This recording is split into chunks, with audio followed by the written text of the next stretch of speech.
თუ შაურმა ძალიან გიყვარს, მაგრამ წონის კლების პროცესში ხარ, მეგასწავლი ჯანსაღ შაურმას, რომელიც სრულად ჩაგინაცვლებთ იმ არაჯანსაღ პროდუქტს, რომელიც წონის მატებას უწყობს ხელს. პირველ რიგში უნდა დავამარინადოთ ქათმის ფილე, რომლისთვისაც დაგჭირდება ხახვი, ნიორი, სასურველი სუნელები, მე ვიყენებ დაღერღილ წიწაკას, უცხო სუნელს, მეგრულ აჯიკას, ძირას, ქინძს, მარილს და ასევე სოიო соуს. ამ ყველაფერს მოვათავსებთ ერთად, კარგად ავურევთ და დაახლოებით 40 წუთის განმავლობაში უნდა შევინახოთ მაცივარში. მანამდე დავჭრით პომიდორს, ასევე შეგიძლიათ გამოიყენოთ სალათის ფურცლები, თუმცა მე არ მომეპოვებოდა და გამოვიყენე ეგრეთ წოდებული ბრუსელის კომპოსტო და შემდეგ უნდა შევწვათ ჩვენი დამარინადებული ქათმის ფილე.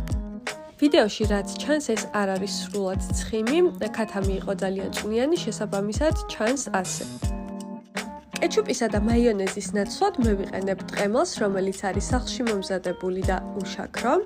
ლავაშზე უნდა მოვათავსოთ ბრუსელის კომპოსტო ან სალათის ფურცელი, ასევე პომიდორი და მე ძალიან მიყვარს ქინძი, შესაბამისად ყველაფერში ვიყენებ მას და რა თქმა უნდა, ჩემი განუყოფელი ნაწილი ცხარე წიწაკა.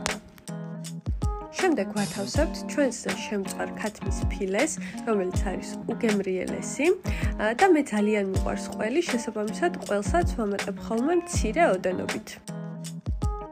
აი ასეთი გამოვიდა საბოლოოდ, ახლა უნდა გადავახვიოთ, რაც საკმაოდ რთული ნაწილი არის, რომ არ დაიშალოს და შემდეგ ვატოსტერებთ იქამდე, სადამდეც ჩვენი სურვილი არის. მე პირადად ძალიან ზედმეტად დაბრაწული არ მიყვარს, შესაბამისად ვატოსტერებ საშუალოდ.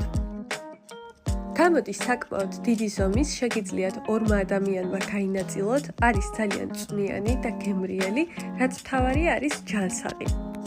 გამიზიარეთ თუ მოგეწონებათ რეცეპტი.